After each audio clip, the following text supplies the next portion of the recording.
ప్రస్తుతం మోకిలా అంటే నిఖిల, నిఖిల అంటే మోకిలా అన్న రేంజ్ లో ఈ సంస్థ గుర్తింపు తెచ్చుకుంది. ఈ సంస్థ ఇక్కడ లేటెస్ట్ గా డెవలప్ చేసిన ప్రాజెక్ట్ రాయల్ పెవిలియన్ 6 ఎకరాల విస్తీర్ణంలో 4 రెసిడెన్షియల్ బ్లాక్లలో 19 ఫ్లోర్లలో ఈ ప్రాజెక్ట్ ను డిజైన్ చేశారు. రాయల్ పెవిలియన్ ప్రాజెక్ట్ లో మోడర్న్ లైఫ్ స్టైల్ కి తగ్గ అన్ని రకాల ఫెసిలిటీస్ ఉంటాయి. లొకేషన్ పరంగా రాయల్ పెవిలియన్ కు తిరిగే లేదు. నియోపోలిస్ కు కేవలం 10 నిమిషాల డ్రైవ్ లో ఉండడం రాయల్ పెవిలియన్ కు తిరుగులేని అసెట్.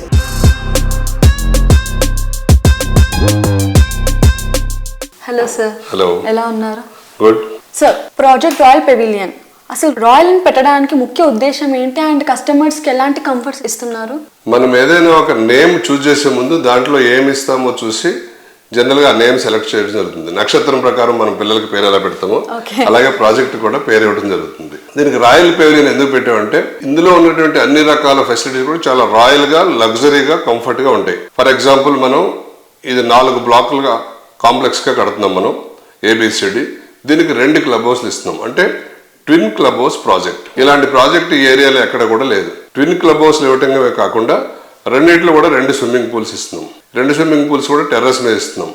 అలాగే టెర్రస్ కాఫీ షాప్ ఇస్తున్నాం, టెర్రస్ సినిమా పెడుతున్నాం. అంటే ఇవన్నీ రేర్ ఫెసిలిటీస్ అనమాట. మీరు బోత్ అద్దం పెట్టి వెతికినా కూడా 100% ప్రాజెక్టులు ఇలాంటివి ఉండవు. Apart from this 2 club houses, terrace మీద కూడా టెర్రస్ ఎమ్యూనిటీస్ ఇస్తున్నాం. ఎందుకంటే గడిచిన పాండమిక్ సిచ్యువేషన్ లో నుంచి మనం కొన్ని పాఠాలు నేర్చుకున్నాం. క్లోజ్డ్ సర్క్యూట్ లోనే కాకుండా ఓపెన్ ఎయిర్ లో కూడా కొన్ని ఫెసిలిటీస్ ఇస్తే బాగుంటుంది ఉద్దేశంతో టెర్రస్ మీద కూడా ఒక 20,000 స్క్వేర్ ఫీట్ ఏరియాని మనం ఓపెన్ జిమ్ కానీ, పార్టీ ఏరియా కానీ, అలాగే లేడీస్ కిట్టి జోన్ కానీ, సింగిల్ హోల్ గోల్ఫ్ కోర్స్ కానీ టెర్రస్ మీద ఇవ్వడం జరుగుతుంది. మనం ఇవన్నీ కూడా ఎడిషనల్ ఫీచర్స్ అనమాట. ఈ ఎడిషనల్ ఫీచర్స్ తో పాటు 2 క్లబ్ హౌస్ల్లో అన్ని రకాల ఎమ్యూనిటీస్ కవర్ అయ్యేటట్టు చూసాం. ఫర్ ఎగ్జాంపుల్, ఒక సూపర్ మార్కెట్ ని డిజైన్ చేసాం, బ్యాంక్ డిజైన్ చేసాం, రెస్టారెంట్ డిజైన్ చేసాం, స్పా డిజైన్ చేసాం, 2 ఏసీ జిమ్లు వస్తున్నాయి మనకి. వీటితో పాటు క్లబ్ హౌస్లో 3 మల్టీపర్పస్ హాల్స్ వస్తున్నాయి, యాంపీ థియేటర్ వస్తుంది బయట.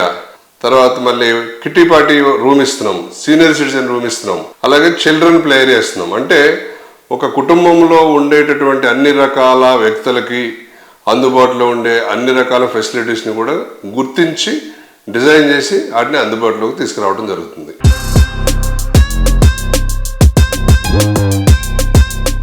తెలంగాణ ప్రభుత్వం ప్రవేశపెట్టినటువంటి బడ్జెట్ 24-25 రియల్ ఎస్టేట్ రంగానికి ఎంతో ప్రోత్సాహాన్ని ఇచ్చేటట్లుగా కనపడుతుంది. గౌరవ ముఖ్యమంత్రి రేవంత్ రెడ్డి గారికి, మరియు గౌరవ డిప్యూటీ ముఖ్యమంత్రి గారు బట్టి విక్రమార్క గారికి, మరియు రోడ్లు భవనాల శాఖ మంత్రి గౌరవనీయులు కోమటిరెడ్డి వెంకటరెడ్డి గారికి ఎన్సిడి సంస్థల నుంచి ప్రత్యేక కృతజ్ఞతలు కూడా తెలియజేయడం జరుగుతుంది. 24-25 ఆర్థిక సంవత్సరానికి కేంద్ర ప్రభుత్వం ప్రకటించిన బడ్జెట్ లో అమరావతికి మరియు పోలవరానికి పెద్ద ఎత్తున కేటాయింపులు ఇవ్వటం కూడా చాలా శుభసూచకం. దీనివల్ల ఉభయ తెలుగు రాష్ట్రాలు కూడా రియల్ ఎస్టేట్ రంగం మరియు ఇతర రంగాలలో అభివృద్ధి పథకంలో దూసుకుపోతాయని చెప్పడంలో సందేహం లేదు. కేంద్ర రాష్ట్ర ప్రభుత్వాలకు ప్రత్యేక కృతజ్ఞతలు.